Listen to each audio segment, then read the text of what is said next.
Welcome students, welcome to మనబటి videos. JEE mains రాసే students IIT, NIT, triple ఐటీతో పాటు జీఎఫ్టీఐఎస్ అనే ఇన్స్టిట్యూట్స్లో కూడా జాయిన్ అవ్వచ్చు. మరి ఈ జీఎఫ్టీఐఎస్ అంటే ఏంటి? మనం జాయింట్ ఎంట్రన్స్ ఎగ్జామినేషన్ సంబంధించిన ఇన్ఫర్మేషన్ బులెటిన్ చూస్తున్నాం. ఇప్పుడు దీంట్లో క్లియర్గా ఇవ్వటం ఏంటంటే ఎన్ఐటి, ట్రిపుల్ ఐటీతో పాటు centrally funded technical institution CFTI and institution universities funded recognised by participating state governments. అంటే స్టేట్ గవర్నమెంట్ ఫండింగ్ చేసే ఇన్స్టిట్యూట్స్, సెంట్రల్ గవర్నమెంట్ ఫండింగ్ చేసే ఇన్స్టిట్యూట్స్, ఈ రెండింటిని కలిపి జీఎఫ్టిఐ అంటారు. అంటే government funded technical institutions. So ఆ ఇన్స్టిట్యూషన్స్ ఏవి, వాటికి జాయిన్ అవ్వాలి అంటే ప్రాసెస్ ఏంటి, అవి ఎన్ని ఉంటాయి, ఎక్కడెక్కడ ఉంటాయి అనే దానిపైన ఈ వీడియో అయితే ఉంటుంది. సో వీడియోని అయితే ఎక్కడ స్కిప్ చేయకండి. అలాగే ఫస్ట్ టైం వచ్చిన యూజర్స్ ఖచ్చితంగా సబ్స్క్రైబ్ చేసుకొని మన పక్కన ఉన్న బెల్ ఐకాన్ ప్రెస్ చేసి ఆల్ అనే ఆప్షన్ సెలెక్ట్ చేసుకుంటే నెక్స్ట్ చేసే వీడియోస్ అన్నీ కూడా, యూస్ఫుల్ వీడియోస్ అన్నీ కూడా నోటిఫికేషన్ రూపంలో వస్తాయి. అలాగే ఫ్రెండ్స్కి షేర్ చేయండి, వీడియోని ఖచ్చితంగా అయితే లైక్ చేయండి. So government funded technical institutions మొత్తము 38 ఇన్స్టిట్యూషన్స్ ఉన్నాయి టోటల్గా. ఇవన్నీ కూడా డిఫరెంట్ స్టేట్స్లో అయితే ఉన్నాయి. ఇవన్నీ జోసా కౌన్సిలింగ్లో పార్టిసిపేట్ చేస్తాయి. అంటే జేఈ మెయిన్స్ రాసిన తర్వాత ఫస్ట్ సెషన్ కానీ సెకండ్ సెషన్ కానీ రాసిన తర్వాత వీళ్ళకి వచ్చిన ర్యాంక్స్ బట్టి ఆల్ ఇండియా ర్యాంక్ ద్వారా జోసా కౌన్సిలింగ్ అనేది కండక్ట్ చేస్తుంది. ఈ కండక్ట్ చేసే జోసా కౌన్సిలింగ్లో ఐఐటీస్, ట్రిపుల్ ఐటీస్, ఎన్ఐటీస్తో పాటు జీఎఫ్టీఐస్ కూడా పార్టిసిపేట్ చేయడం జరుగుతుంది.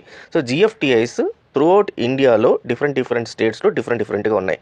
అయితే 38 ఇన్స్టిట్యూట్స్ దాకా ఉన్నాయి. అయితే అన్నీ కూడా ప్రామినెంటా లేకపోతే అన్నీ కూడా టాపా అని నేను చెప్పలేను. కొన్ని దాంట్లో టాప్ ఇన్స్టిట్యూట్స్ మనకు తెలిసినంత వరకు ఉన్నాయి. సో వాటిలో ఏవేవో చూద్దాము. ముందుగా అయితే మనము ఆంధ్రప్రదేశ్ అండ్ తెలంగాణలో ఏవైతే ఉన్నాయో వాటిని చూద్దాము. సో దాంట్లో మనకు ఆంధ్రప్రదేశ్కి వచ్చేసరికి school of planning and architecture Vijayawada ఉంది. దీంట్లో బీటెక్ అనేది ఉండదు. దీంట్లో B arch and B planning అనేది ఉంటుంది. సో ఈ రెండింటి మాత్రమే వీళ్ళు చెప్పడం జరుగుతుంది అనమాట. విజయవాడలో బీటెక్ అనేది ఉండదు. అలాగే హైదరాబాద్, తెలంగాణకు సంబంధించి యూనివర్సిటీ ఆఫ్ హైదరాబాద్ అనేది ఉంది. ఆ university of Hyderabad comes under GFTI అనమాట. ఇది కూడా government funded technical institution. So Telangana government దీనికి ఫండింగ్ చేయడం జరుగుతుంది, యూనివర్సిటీ ఆఫ్ హైదరాబాద్కి, సెంట్రల్ గవర్నమెంట్ కన్నా.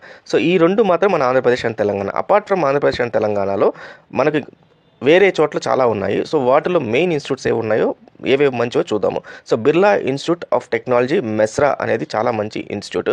సో ఇది రాంచీ, ఆల్మోస్ట్ జార్ఖండ్లో ఉంటుంది ఇది. సో అది చాలా మంచి ఇన్స్టిట్యూట్ అనమాట. తర్వాత JK institute of applied physics and technology, ఇది అలహాబాద్లో ఉంటుంది. ఇది చాలా మంచిది. Then national institute of electronics and information technology Aurangabad, మహారాష్ట్రలో ఉంది. ఇది కూడా చాలా మంచిది. Then national institute of advance manufacturing technology, ఎక్కువగా మెకానికల్ ఇంజనీరింగ్ వాటిపైన ఎక్కువ ఫోకస్ ఉంటుంది దీంట్లో, రెగ్యులర్ మన సిఎస్సి వీటికన్నా. సో ఇది కూడా చాలా మంచి ఇన్స్టిట్యూట్ అపార్ట్ ఫ్రమ్ అంటే సిఎస్సి కాకపోతే. దెన్ ప్లానింగ్ బీఆర్క్ గురించి, తర్వాత బీ ప్లానింగ్ అయితే మాత్రం school of planning and architecture New Delhi అనేది చాలా మంచి university. Then university of Hyderabad మనకు సంబంధించిన యూనివర్సిటీ కాబట్టి ఇది ఎక్సలెంట్. వీటన్నిటిలో కూడా నెంబర్ 1 చెప్పాలంటే జవహర్లాల్ నెహ్రూ యూనివర్సిటీ, జేఎన్యూ అని చెప్పొచ్చు. ఇది ఢిల్లీలో ఉంది.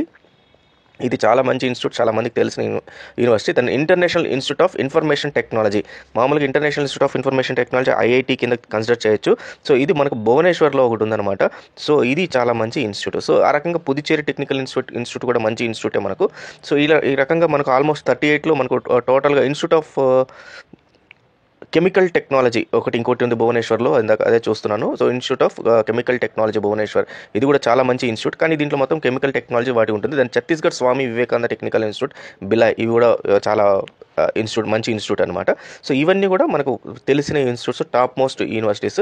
సో వీటిలో కట్ ఆఫ్ అనేది ఎంత, అంటే వీటిలో జాయిన్ అవ్వాలంటే ఎంత కట్ ఆఫ్ రావాలి అనేది మీకు నెక్స్ట్ వీడియోలో చెప్తాను. సో ఇంట్రెస్టెడ్ క్యాండిడేట్స్ ఖచ్చితంగా కామెంట్ సెక్షన్లో కామెంట్ పెట్టండి. అండ్ టోటల్గా వీటికి సీట్స్ అన్ని చూస్తే మనకు 8,000 సీట్స్, 8,067 సీట్స్ 2023లో అలొకేట్ జరిగింది.